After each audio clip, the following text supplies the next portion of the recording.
여러분 반갑습니다. 서목사의 말씀 창고의 서목사입니다. 오늘도 함께 말씀을 나누는 여러분들을 사랑하고 축복합니다. 좋아요와 구독을 눌러주세요. 여러분과 함께 더 많은 말씀들을 나누기 원합니다. 오늘은 의식이 없는 가족에게도 복음을 전하는 것이 가능한가에 대한 이야기를 함께 나누어 보도록 하겠습니다. 목회를 하면서 많은 분들을 만납니다.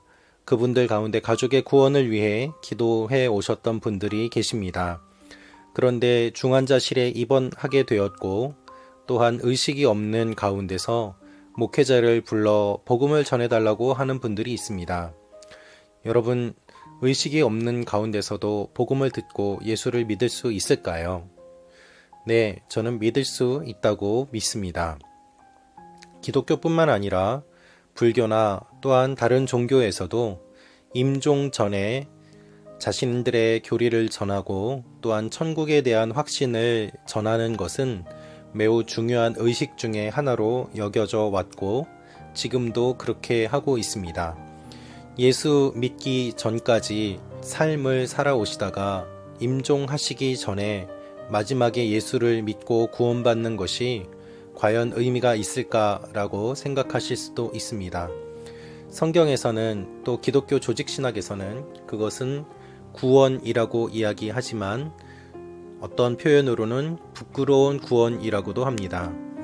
마치 예수님께서 십자가에 달리셨을 때 그 강도를 구원해 주신 것처럼 구원은 받습니다만 구원 받을 때의 부끄러운 마음으로 구원을 받게 되는 것이고 또한 살아있을 때에 하나님을 위해서 한 일이 별로 없기 때문에 부끄러운 구원이라는 말을 사용합니다.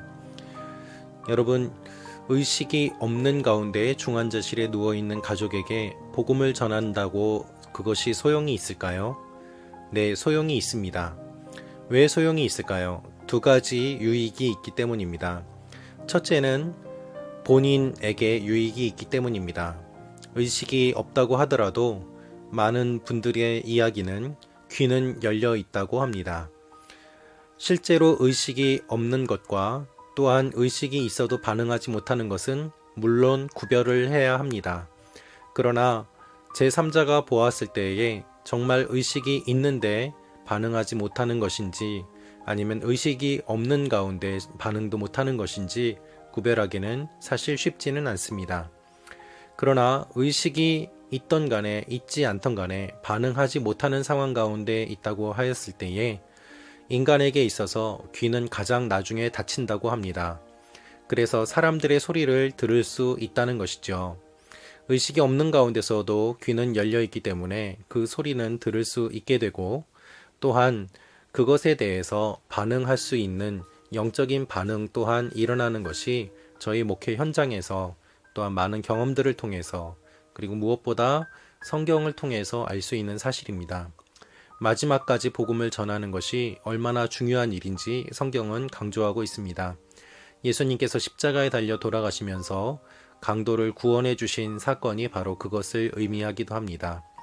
물론 그 강도는 회개하였고 예수님을 구주로 인정하였기 때문에 예수님께서 구원해 주셨습니다마는 그것과 같은 일들이 우리가 살아가고 있는 현대에서 특별히 중환자실이나 이런 병실에서도 일어나고 있는 것이 사실입니다. 제가 어떤 분의 연락을 받고 병원에 갔습니다. 위암이신 아버지를 위해서 복음을 전해달라는 말씀이었습니다.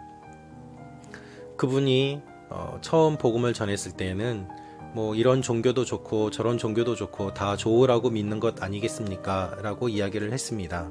제가 기도해드리고 성경을 전해드리고 왔습니다. 그 이후에 몇 개월 뒤에 그분이 이제 중환자실에서 임종을 앞두었다는 소식을 들었습니다. 다시 한번 병원을 찾아갔고 제가 그분과 독대하며 끝까지 복음을 전하고 위에서 기도해 드렸을 때에 그분이 의식이 없다고 하였지만은 그분의 눈에서 눈물이 흐르는 것을 제가 보았습니다.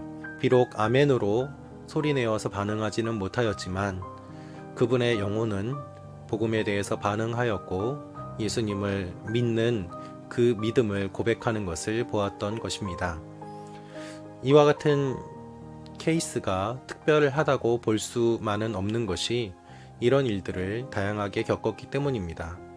물론 마지막에 끝까지 예수님을 안 믿는 분도 보았습니다.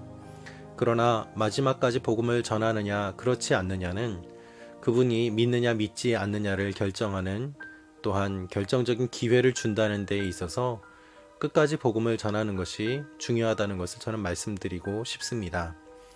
또 하나는 본인에게 유익뿐만 아니라 남아있는 가족들에게 유익이 됩니다. 남아있는 가족들 중에서 끝까지 예수님을 믿을 수 있도록 기도해 오셨던 그 기도가 마지막에 임종을 앞두고 마지막까지 복음을 전했다는 그 위로를 가족들에게 줄 수 있기 때문에 가족들을 위해서 필요한 것이기도 하지요. 본인을 위해서, 가족들을 위해서 마지막까지 복음을 전하는 것은 중요한 일이고 필요한 일입니다. 이와 같은 일들을 기독교뿐만 아니라 다른 종교에서도 잘 알고 있기 때문에, 특별히 최근에 불교에서도 임종 전에 가서 여러 의식을 통하여서 극락왕생할 수 있도록 돕는 그러한 의식들을 한다고 들었습니다.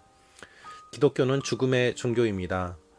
예수 그리스도의 죽음을 통하여서 태어난 종교고, 또한 죽음을 이긴 종교이기도 합니다.